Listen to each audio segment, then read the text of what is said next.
Volvemos un poco atrás y vamos ahora con lo ocurrido después de la victoria del PSOE en las elecciones del 82.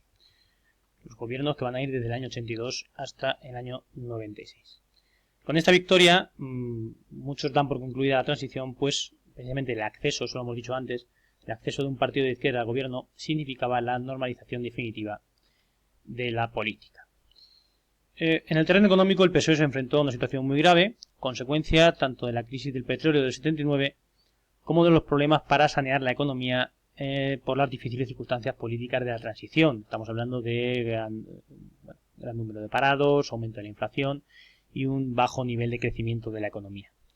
El por entonces ministro de Economía, Miguel Boyer, estableció lo que se llamó el plan de ajuste, una fuerte alza de tipos de interés, devaluación de la peseta y restricciones monetarias, saneamiento del sector financiero con inyección de dinero público, etcétera, etcétera.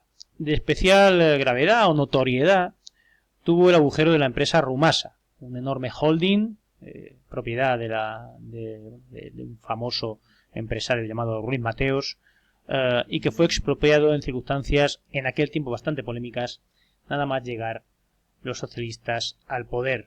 También se inició un proceso de reconversión industrial que intentó paliarse en parte mediante inversiones públicas en las zonas afectadas, sobre todo en las regiones levantina y cantábrica. Los sindicatos y la patronal colaboraron con un pacto social que en los primeros años dio al gobierno una estabilidad considerable. Sin embargo, las circunstancias restrictivas terminaron hacia 1986 y desde entonces se inició un quinquenio de expansión económica internacional que en el caso de España coincidió con una entrada masiva de inversiones y de divisas procedentes del turismo. ¿A qué se debió este crecimiento económico? O mejor dicho, que se debió a esa expansión internacional. Pero ¿qué repercusión tuvo en España? Pues un aumento de las rentas laborales y un aumento del empleo. También se inició una política de inversiones públicas que modernizó considerablemente las infraestructuras, especialmente vías de comunicación y en las zonas portuarias y urbanas. Asimismo, también crecieron los servicios educativos y sanitarios, así como las rentas de los pensionistas, pues gracias a que la política fiscal iba en progresivo incremento aprovechando la bonanza económica, estableciendo así lo que se llamaba el estado del bienestar. Como suele ocurrir, no todo fue positivo. La sociedad española se modernizó a gran velocidad, pero también con esa rapidez percibió con desagrado las desigualdades de distribución de la renta entre pues una minoría muy enriquecida y un contingente de parados que, pese a que estaban disminuyendo, seguía siendo considerable. Las medidas de contención del gasto que el gobierno empezó a adoptar hacia 1988 provocaron que los sindicatos, en especial la UGT, siempre muy relacionada con el PSOE, se distanciaron del gobierno socialista hasta producirse incluso un rompimiento de relaciones, la ruptura de las relaciones y la convocatoria de una serie de huelgas generales, lo cual no deja de ser algo extraordinario a un gobierno de izquierdas. Desde 1991 comenzaron a aflorar también los síntomas de una recesión económica, aunque la euforia continuó alimentada en parte por la fuerte inversión que trajeron los llamados fastos del 92, especialmente la Exposición Internacional de Sevilla, los Juegos Olímpicos de Barcelona y la conmemoración también del quinto centenario del descubrimiento de América. Estos fastos internacionalmente presentaron al mundo una España moderna y de vanguardia. En el terreno de política exterior va a destacar sin duda la adhesión de España a la Comunidad Económica Europea. España, esto se firmó en junio de 1985, pero entró en vigor el 1 de enero de 1986.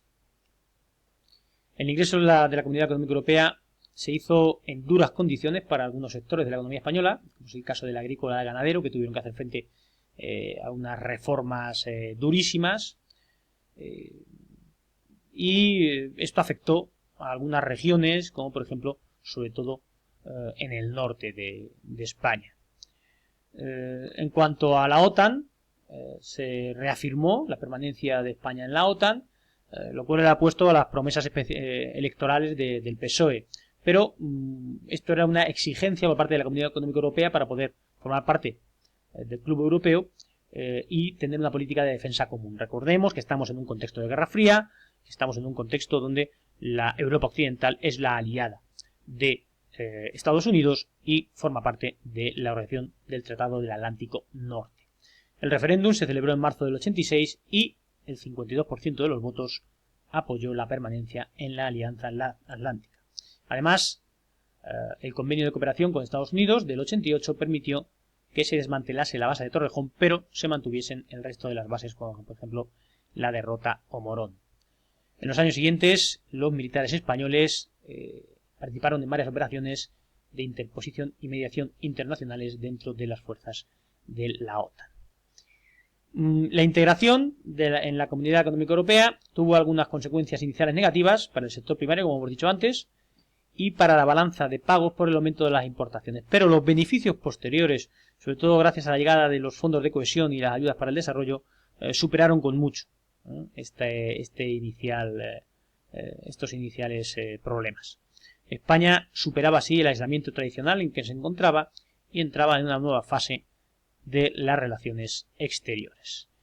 Participó en todos los proyectos europeos y se comprometió en el Tratado de Maastricht en 1992 en la creación de la moneda única, así como en la fundación de lo que se da en llamar ahora la Unión Europea, que se empezó a llamar a partir de ese año 92 y que hasta entonces había sido la Comunidad Económica Europea. Desde el punto de vista político, el PSOE, desde el punto de vista político, por ejemplo, vamos a hablar primero de lo que ocurrió en la derecha. ¿Por qué? Porque el PSOE disfrutó de 8 años de dominio total en la izquierda, con mayorías absolutas en las Cortes y un apoyo social bastante considerable, de tal manera que en la derecha pues estas derrotas, las consecutivas derrotas, pues se acusaron y llevaron a Manuel Fraga a abandonar la secretaría de un partido que él había fundado, a retirarse a la política gallega, donde fue presidente de la Xunta de Galicia, y el partido se refundó, se cambió del nombre, se llamó Partido Popular, y llegó a la Secretaría General José María Aznar. Por otra parte, a la izquierda del PSOE, la crisis del Partido Comunista de España dio lugar a la aparición de una coalición de pequeños partidos de izquierda, incluido el Partido Comunista, bajo el liderazgo de Julián Guita. El terrorismo sí continuó siendo el principal problema social y político del país. ETA mantuvo su estrategia de atentados contra objetivos civiles, fuerzas del orden y militares. Y continuó teniendo bastante apoyo dentro del electorado vasco, entre un 5 y un 10%, mediante su brazo político, que era Herri Batasuna. Esta lucha contra el terrorismo de ETA fue manchada por los episodios de guerra sucia llevado a cabo por los GAL, los grupos armados antiterroristas, que estaban en conexión con los servicios de información del Estado y que afectó a varios miembros del gobierno. A pesar de que se intentaron negociaciones con la banda terrorista por parte de las fuerzas democráticas, ninguna de ellas llegó a buen puerto y solo tuvo éxito el trabajo policial para intentar desmantelar distintos comandos de terroristas.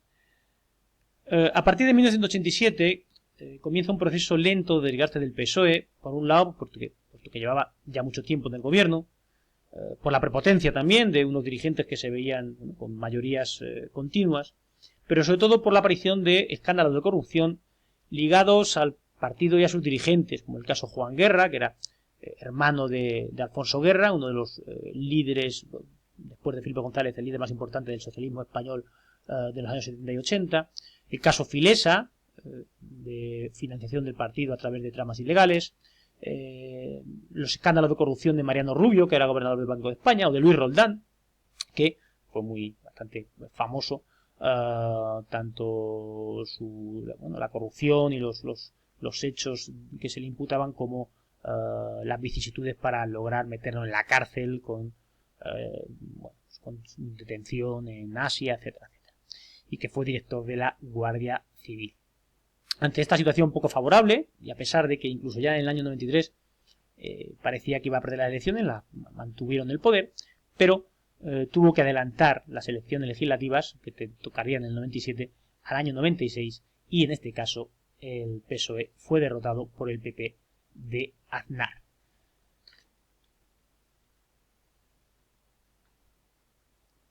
Felipe González, y vemos aquí pues algunas fotos, como por ejemplo la firma de la adhesión a la Comunidad Económica Europea. Tenemos ahí a Felipe González, a Morán, que es el ministro de Asuntos Exteriores, y a Marín, que era el consejero de Estado para relaciones con la Comunidad Económica Europea y que era de Ciudad Real, por otra parte, haciendo un poco de mención a paisanos. Manuel Marín. Y tenemos a Kobe, y el símbolo de Barcelona 92, de los Juegos Olímpicos. Aquí tenemos una imagen de la inauguración en el estadio de Montjuic. Aquí tenemos al abanderado de la delegación española, que fue el entonces príncipe Felipe, el día rey. Y uno de los momentos cumbre, que fue la medalla de oro de Fermín Cacho en los 1500 metros. Aquí tenemos a Curro, la mascota de la Expo de 92 en Sevilla, y imágenes del recinto de la Expo.